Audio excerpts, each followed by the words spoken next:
Cerita diawali dengan kisah 45.000 tahun sebelum Masehi. Sekelompok manusia purba sedang nongkrong menikmati hangatnya api unggun. Si bocil bernama Heron mencoba ngobrol sama Ave yang gelisah. Ave ngomong kalau dia khawatir apakah bapaknya yang juga pemimpin kelompok ini, yang bernama Adam, bisa membawa mereka semua bertahan hidup setelah ninggalin tanah kelahiran mereka. Apalagi mereka lagi krisis makanan dan gak punya tempat buat ngadam. Pasti kalian penasaran dong kenapa mereka bisa jadi gelandangan di daratan ini. Biarkan seorang kakek tua bernama Odal yang ceritain. Jadi waktu itu, mereka udah ngapung-ngapung di lautan berbulan-bulan dan akhirnya nemuin daratan baru buat ditinggali dan bikin peradaban manusia yang baru. Bea! Tapi sayangnya, tempat yang mereka kira subur ternyata gersang banget. Odal bilang kalau tanah ini terkutuk dan milik para iblis. Dia yakin kalau tanah ini udah tua banget dan dihuni roh-roh jahat. Dengar itu, Adam coba nenangin kelompoknya dan bilang kalau dia bakal nemuin tempat yang aman dan layak buat ditinggali. Dia punya prinsip, selama ada cahaya, semua bakal baik-baik aja. Tapi si kakek Odal ngomong kalau cahaya di kegelapan cuma bakal bikin para pemangsa gampang nyergap mereka.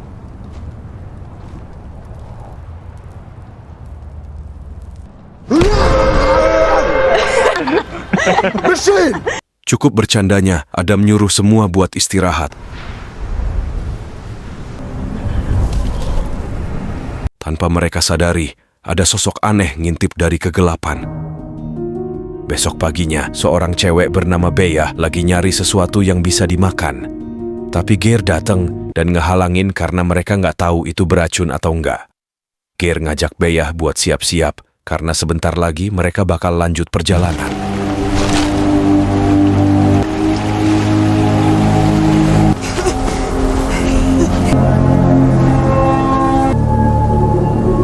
Adam kemudian kasih tahu semua orang kalau Gunung Batu itu tujuan mereka sekarang. Dia yakin di sana ada goa yang layak buat dijadiin rumah. Sayangnya, mereka nggak tahu harus berapa hari buat sampai ke tempat itu.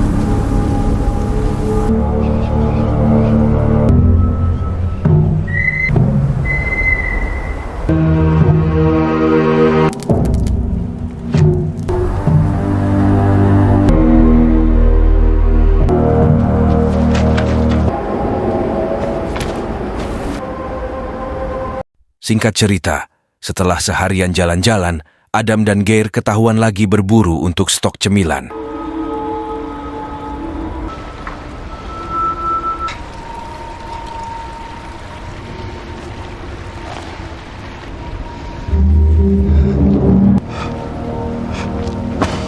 Betapa syoknya mereka saat nemu bangkai mamut yang kelihatan acak-acakan. Adam pun curiga kalau mamut ini kayak dikejar sesuatu sampai jatuh dari tebing. Mendengar itu, Geir malah bingung. Emangnya makhluk apa yang bisa bikin mamut segede ini ketakutan? Tapi Adam minta jangan bilang ke yang lain, takutnya malah bikin heboh.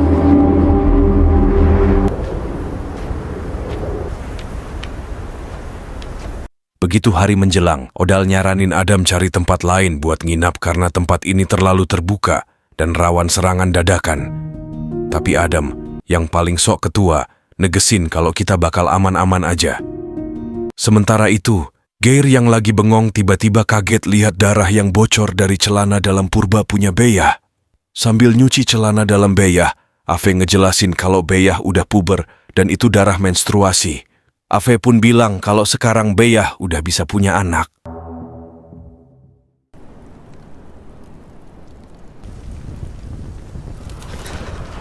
Di malam harinya, mereka panik dengar jeritan-jeritan aneh dari kegelapan. Dalam ketakutan, Bea langsung ambil pisau purba buat jaga-jaga.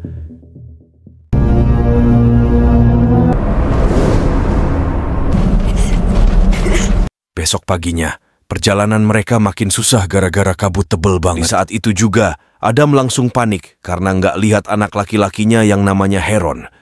Heron! Heron!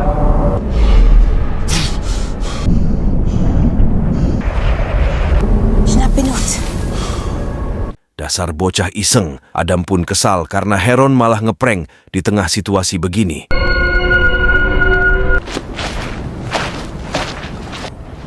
Ave.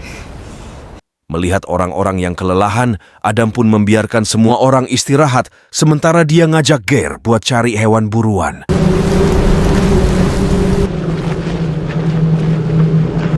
Marbarasen. Di tengah perburuan yang nggak dapat hasil, Adam yang ngeliat hutan luas terbentang di jalur perjalanan mutusin buat ambil jalan muter karena dia males ambil risiko masuk hutan yang nggak mereka kenal.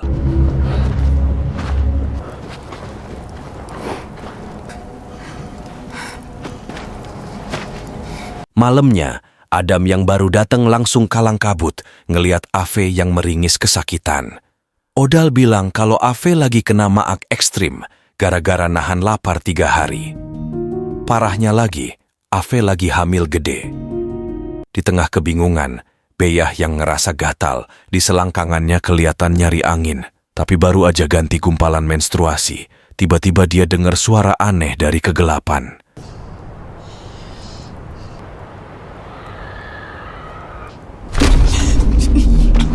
Di tengah kepanikan, Adam nyuruh Beyah tetap di api unggun karena sayang kalau Beyah mati di masa subur kayak gini. Ternyata Beyah calon istri Adam buat nambah populasi manusia di daratan ini. Tiba-tiba muncul sosok aneh ngeliatin mereka dari kegelapan. Hunter! A hunter! Mereka langsung waspada dalam formasi bertahan.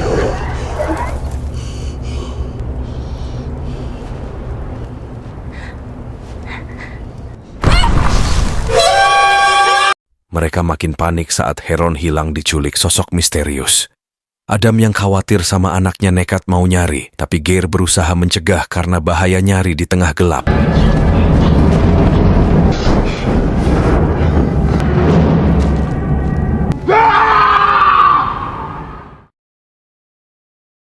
Pagi buta, Adam ngajak semua orang buat nyari Heron.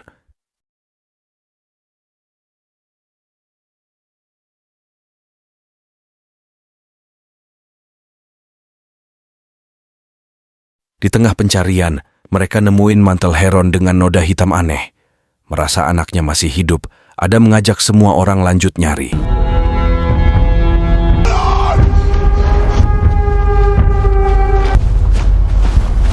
Sampai di depan hutan, Adam yang tadinya ragu kini langsung masuk ke hutan.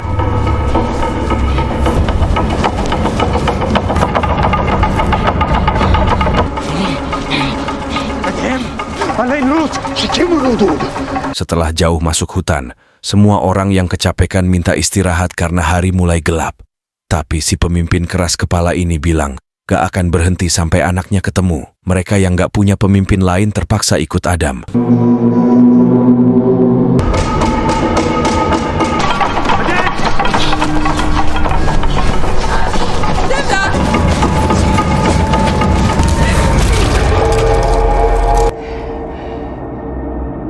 Mereka syok berat saat nemuin tumpukan tulang dan daging busuk di sana.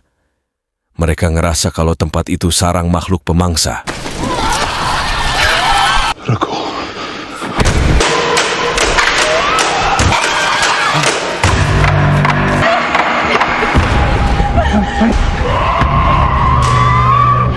Merasa terkepung, Adam nyuruh semuanya bertahan dan segera nyalain api sebelum malam gelap.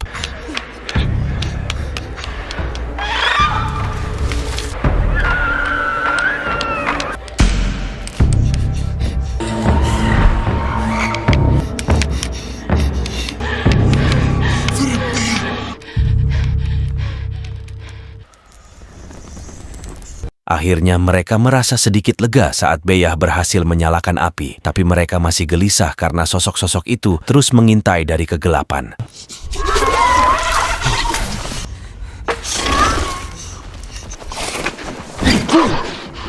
Saat tombak naga puspa tepat mengenai sasaran, Adam yang penasaran ingin mengeceknya.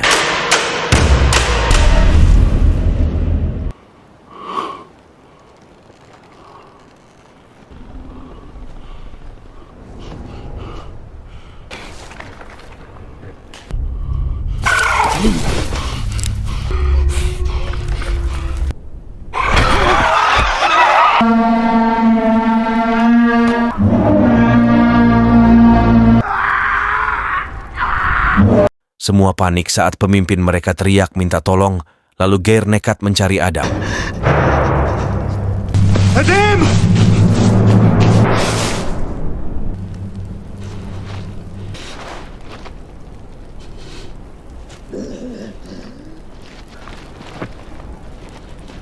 Beberapa saat kemudian, Beyah syok melihat Geir membawa Adam yang berkeadaan kuyup.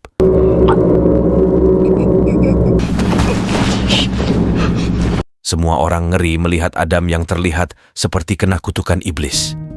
Beyah merasa tak bisa berbuat banyak dan berencana mengakhiri penderitaan Adam.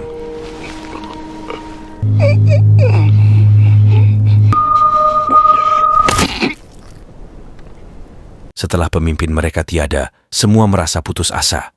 Tambahan lagi, Ave tiba-tiba pingsan lagi dan kejang-kejang. Setelah diperiksa, Odal bilang Ave harus segera makan atau akan mati kelaparan. Mendengar itu, Beyah pun berencana melakukan sesuatu pada jasad Adam. Tak ada yang bisa berbuat saat mereka terpaksa jadi kanibal.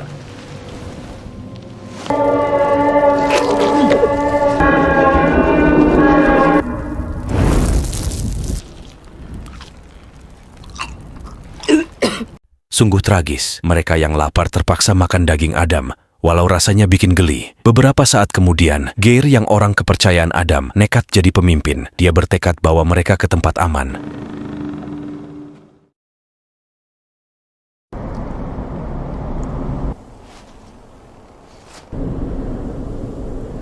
Keesokan harinya mereka lanjut perjalanan tanpa bawa jasad Adam. Geir langsung bawa mereka ke tempat semula.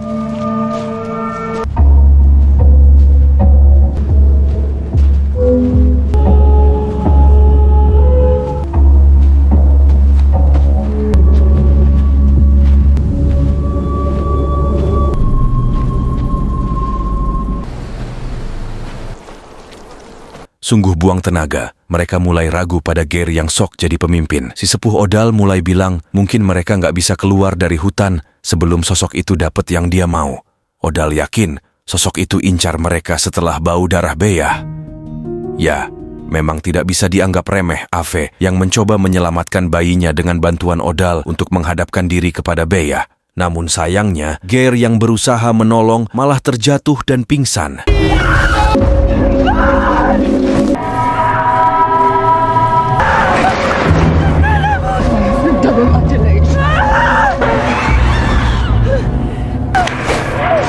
Namun ironisnya, Beyah berhasil melarikan diri, meninggalkan mereka berdua di sarang makhluk tersebut, dan sekarang keduanya merasa terancam.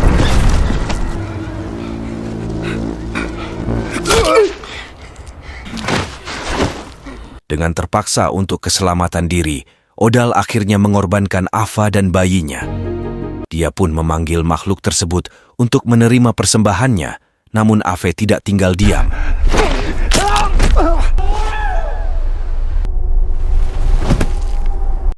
Sementara itu, Beyah terdiam saat melihat makhluk itu menatapnya.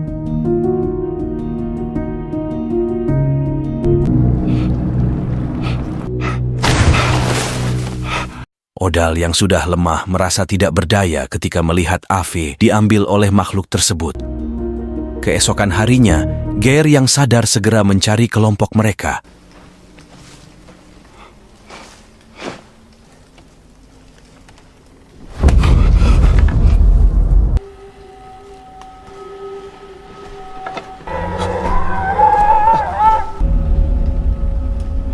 Melihat makhluk itu sedang menyerang Odal, Beyah meminta Geir untuk bersembunyi.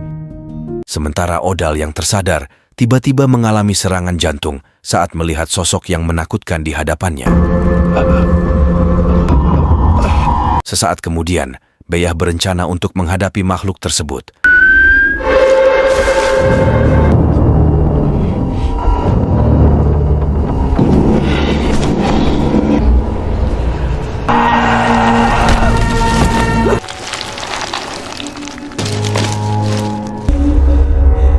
Ternyata, makhluk yang mereka kira sebagai monster, ternyata manusia si purba seperti mereka. Ketika purba itu melarikan diri, Beyah mengikutinya untuk keluar dari hutan.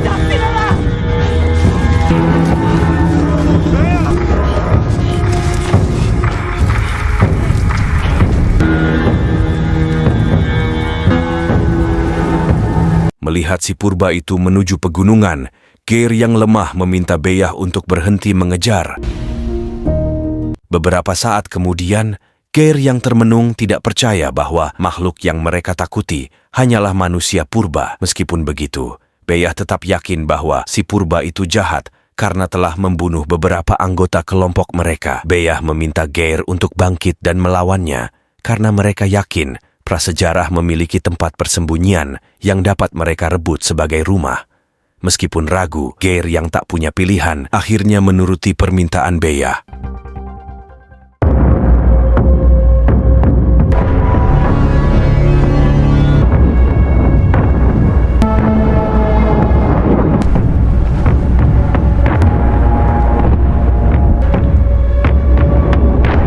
Ketika mereka menemukan dua gua di gunung, Beyah membagi tugas untuk memeriksa masing-masing goa.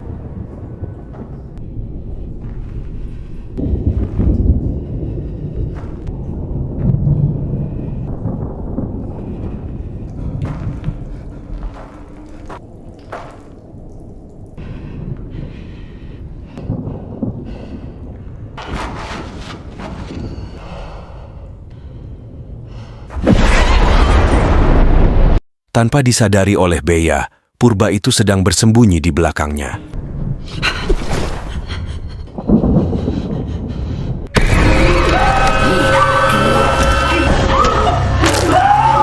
Geir merasa ada yang tidak beres dengan Beyah dan segera mencarinya. Sementara Beyah terkejut saat menemukan si purba di belakangnya.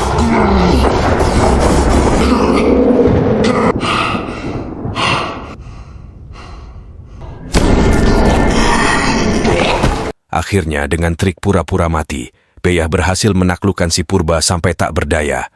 Namun, saat ia hendak memastikan keadaannya dengan tombak naga puspa, Beyah menemukan ruangan dengan api unggun. Di sana, ia melihat gerakan di balik selimut bulu.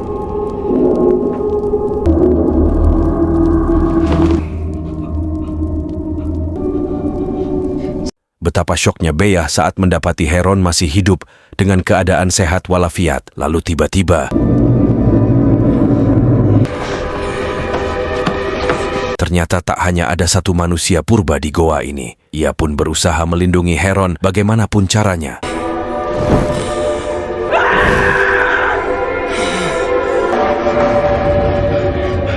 Di tengah ketegangan, Geir malah pelanga-plongo saat melihat keberadaan Heron. Lalu tiba-tiba,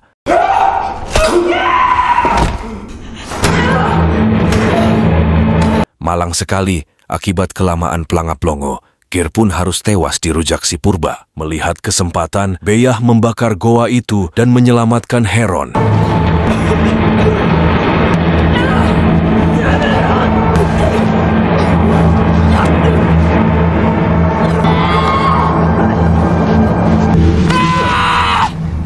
Namun, si purba meminta bantuan pada Heron. Heron membantu si purba, membuat Beyah kecewa.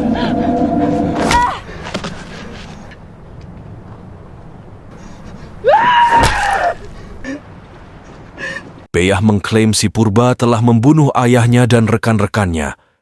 Akan tetapi Heron menyayangkan aksi Beyah, karena sebenarnya si purba ini adalah manusia biasa yang baik hati, hanya saja tak bisa berbicara. Bahkan selama diculik, Heron sering diberi makan setiap hari dan tidak pernah kelaparan. Lantas untuk meyakinkan perkataannya, Heron berniat mengajaknya ke goa untuk memperlihatkan sesuatu.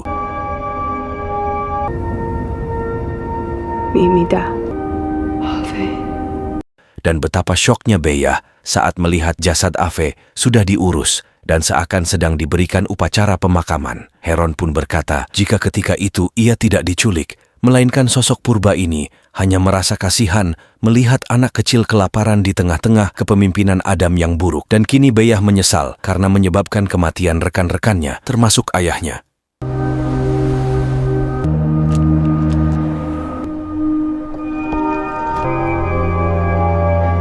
Kini, hanya Beyah dan Heron yang tersisa. Mereka berdua berjanji untuk membangun peradaban di daratan ini, meninggalkan masa lalu mereka di belakang. Dan dengan itu, kisah mereka berakhir dan film pun selesai. Bagaimana? Film yang sangat menarik, bukan? Ternyata bukan monster atau iblis. Sosok misterius itu ternyata seorang manusia purba yang memakai kostum aneh, dan jelas mereka lebih dulu tinggal di daratan ini atau bisa disebut pribumi, hingga kedatangan kelompok Adam memancing perhatian mereka. Namun seperti yang Heron katakan, ternyata si purba ini baik dan hanya terjadi kesalahpahaman saja di antara mereka. Terlebih manusia purba ini tidak bisa berbicara, dan setelah dipikir-pikir memang mereka mati akibat ketakutan dan kelakuan mereka sendiri. Dan film ini mengajarkan kita untuk berbaik sangka dengan berbicara lebih dulu sebelum bertindak. Juga ini menjelaskan kasus mamut yang terjatuh dari tebing ternyata akibat si purba yang sedang berburu.